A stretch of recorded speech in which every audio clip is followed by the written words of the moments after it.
கண்டிப்பாக வந்து பார்த்தீங்க அப்படின்னா வந்து மகாநதி சீரியலில் யமுனா எவ்வளவுக்கு வேணாலும் இறங்குவாங்க அப்படின்னு தெரியும். ஆனால் இந்த அளவுக்கு மோசமாக இறங்குவாங்க நம்ம நினச்சே பார்க்கலங்கிறது தான் உண்மை. ஸோ இன்றைக்கி எபிசோடில் அது ஒரு ஸ்பெஷல் ஷோ 1.5 மணி நேரம் எபிசோடில் வந்து பார்த்தீங்க அப்படின்னா யமுனாவுக்கு சந்தேகம் வலுத்துக்கிட்டே போகுது. அதில் வேற வந்து தேவையில்லாத வேலை ஒன்று விஜய் செஞ்சார். கால் பண்ணி காவேரி கிட்டக்க நான் நிவின் கிட்ட ஒரு உதவி கேட்க போகிறேன் பசுபதியை பிடிக்கிறதுக்கு, ஆனால் அது என்னங்கிறத நான் அப்புறமா சொல்கிறேன் அப்படின்ட்டு வந்து விட்டார். இந்த காவேரியும் சும்மா இருக்க போகிறதில்ல. அவங்க உடனே என்னன்னு நான் தெரிஞ்சுக்கிட்டே தீரணும்னு கொடுன்னு இவங்களும் கிளம்பி அங்கே வீட்டுக்கு போயிட்டாங்க.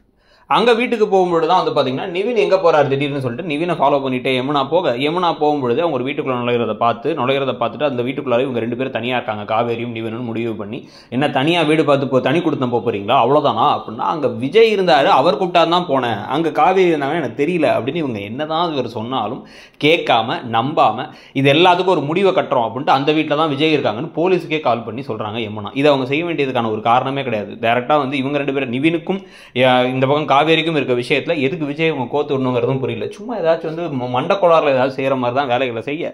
இப்போ அதனால வந்து விஜயை வந்து போலீஸ் நிற்கிறதும் விஜய் அங்கேருந்து இப்போ கடைசி நிமிஷத்தை தப்பிக்கிறாரா என்னங்கிறது தான் இப்போ விஷயமா இருக்க போகுது. மோஸ்ட்லி அவர் தப்பிச்சிருவார் அப்படிங்கிறது தான் உண்மை.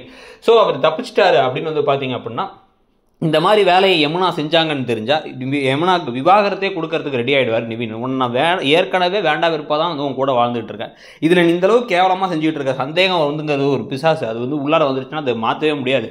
ப்ளஸ் எனக்கு உன் மேலே எந்த ஒரு அன்பும் பாசமும் காதலும் எதுவுமே கிடையாது அப்படிங்கிற மாதிரி தான் கதை போகுது.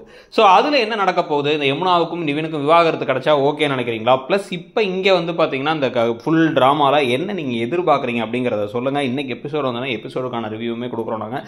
நீங்கள் இதுவரை வரைக்கும் வந்து இப்போ மகாநதியில் நடக்கிற விஷயங்கள்ல என்னென்ன விஷயங்கள் வந்து நல்லா போயிட்டு இருக்கு, என்னென்ன விஷயங்கள் இன்னமும் காமிச்சா பெட்டரா இருக்கும்னு நினைக்கிறீங்க? ஏற்கனவே ப்ரோமோலாம் அதிகமாக வரதுலன்னு ஃபேன்ஸ் எல்லாம் ஒரே கடுப்பா இருக்காங்க. அதை பத்தி உங்க கருத்து என்னங்கிறதையும் சொல்லிட்டு அப்படியே மறக்காம இடம்பொருள் சேனலையும் வந்து சப்ஸ்கிரைப் பண்ணி அந்த பெல் ஐக்கானையும் கிளிக் பண்ணிடுங்க. தேங்க்யூ.